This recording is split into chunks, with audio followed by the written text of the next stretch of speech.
Pemirsa, dialog kembali kami lanjutkan dan di studio Berita 1 telah bergabung bersama kita politisi Partai Golkar, Bapak Hajrianto Thohari. Pak Hajrianto, terima kasih telah hadir bersama kami di studio Berita 1.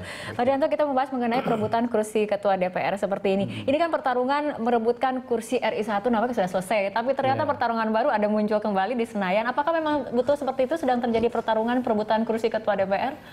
Ya, memang politik itu kan didefinisikan dari kanan ke kiri, dari kiri ke kanan, dari belakang ke depan.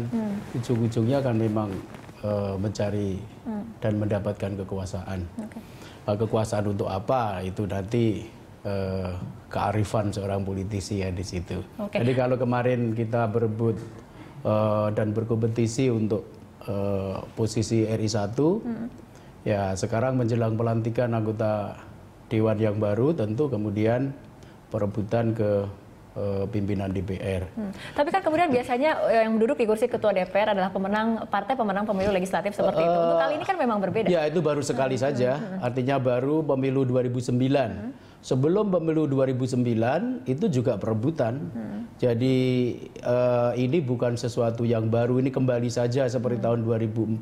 2004 juga kompetisi. Diserahkan pada mekanisme pasar. Cuma 2009 Undang-undang tentang MPR, DPR, DPD, dan DPRD yang baru, yaitu Undang-Undang Nomor 27 Tahun 2009, itu mengatur mekanisme pemilihan pimpinan, yaitu dengan suara terbanyak. Artinya partai politik yang memenangkan pemilu itu mendapatkan privilege politik untuk menjadi ketua DPR, dan pemenang kedua, ketiga, keempat jadi wakil-wakil ketua. Pak Itu pun Hajrianto, juga untuk tadi DPR dikatakan saja. oleh Pak Hendrawan di tahun 2009 PDIP ini salah satu yang paling tegas menyatakan yang harusnya menjadi ketua DPR adalah partai pemenang pemilu seperti itu adalah Demokrat. Untuk kali ini bagaimana sikap Golkar? Ya, Golkar kan ikut serta dalam upaya untuk mendapatkan seorang ketua DPR yang betul-betul representatif, yang mampu menopang kebesaran dan keanggunan lembaga DPR, sehingga itu lebih memungkinkan untuk didapatkannya melalui sebuah seleksi yang lebih selektif dan kompetisi yang lebih kompetitif, sehingga menghasilkan seorang figur yang dipilih dari dan oleh anggota DPR. Artinya dari Golkar sudah mempersiapkan diri, nama-nama kemudian akan diajukan. Partai Golkar dengan sistem apapun biasanya siap ya untuk berkompetisi, memperebutkan posisi. Sampai hari ini terus terang saja dan jujur harus saya katakan belum ada. Oleh karena apa? Oleh karena Partai Golkar memiliki tradisi memilih calon pimpinan DPR dan MPR itu secara terbuka, dan bahkan melalui sidang pleno Dewan Pimpinan Pusat Partai Golkar, dan tradisi selama ini calon pimpinan tersebut dipilih melalui voting di DPP Partai Golkar.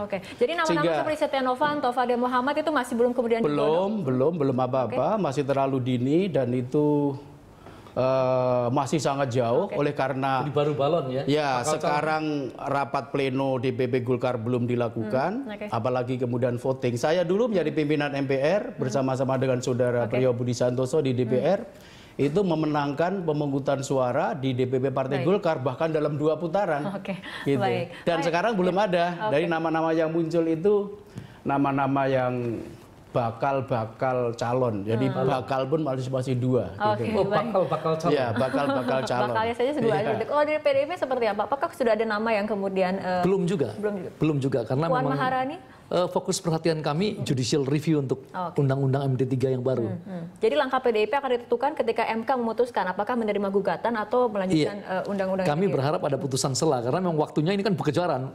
Ini teman-teman dari dalam tanda petik Koalisi Merah Putih itu, waduh, ini bergegas sekali. Seperti misalnya tadi hari ini bergegas maksudnya untuk menyerang mencegah. Hari ini sudah disahkan pansusnya dulu, pansus tatip. Ini mereka nanti bekerja siang malam, cepat sekali. Ya, amunisinya kuat kan? Ya.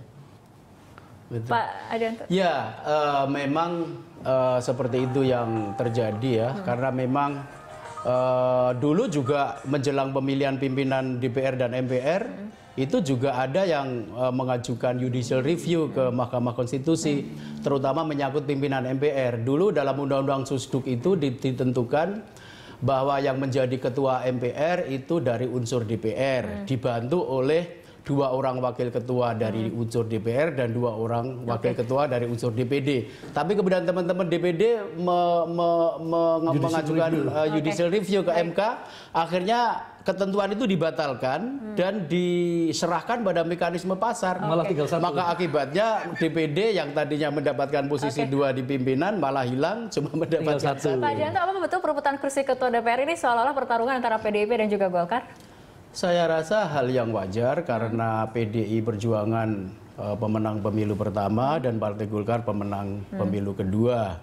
Karena PDIP sudah mendapatkan posisi sebagai RI 1, sangat bagus kalau untuk checks and balance itu di DPR sebagai simbol lembaga pengawasan itu dipegang oleh Partai Golkar. Sehingga kita harapkan mekanisme checks and balances antara Presiden dan DPR itu berjalan dengan baik. Saya rasa itu positif bagi demokrasi. Pak Fahri, betul kan positif bagi demokrasi bahwa check and balance-nya memang harus misalnya dari RI 1 oleh PDIP, ketua DPR oleh Golkar seperti itu?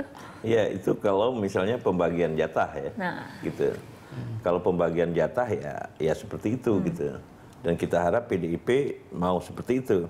Tapi kalau misalnya ya MD3 itu dibentuk ya dengan maksud-maksud dan motif-motif yang lebih bersifat subjektif, itu yang menurut saya rakyat harus menolak gitu. Dan tadi sudah saya katakan MD3 itu bersifat sangat subjektif gitu. Jadi as if ya seakan-akan ini para penguasa yang mendapat mandat dari rakyat itu kemudian memperlakukan kekuasaan yang diperoleh dari rakyat itu sesuai dengan kepentingan mereka. Jadi bukan memikirkan ya rakyat as a whole ya, secara keseluruhan. Nah, karena apa?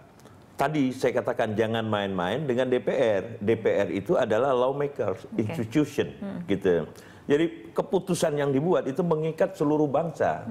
Padahal yang dibuat kemarin itu adalah untuk kepentingan satu kelompok, bukan kepentingan yang lain. Pak Hajrianto, bagaimana tanggapannya? Apakah memang betul MD3 ini produk untuk kepentingan tertentu? Ya, mungkin karena waktunya itu dilakukan setelah Pilpres ya. Terutama setelah Pilpres, meskipun pada waktu itu ada pengajuan ke MK, persoalan waktu itu menjadi mengakibatkan perubahan Undang-Undang MD3 itu menjadi artifisial dan kelihatannya sangat subjektif, meskipun memang objektivitas dalam politik itu ya terletak dalam subjektivitasnya itu sendiri.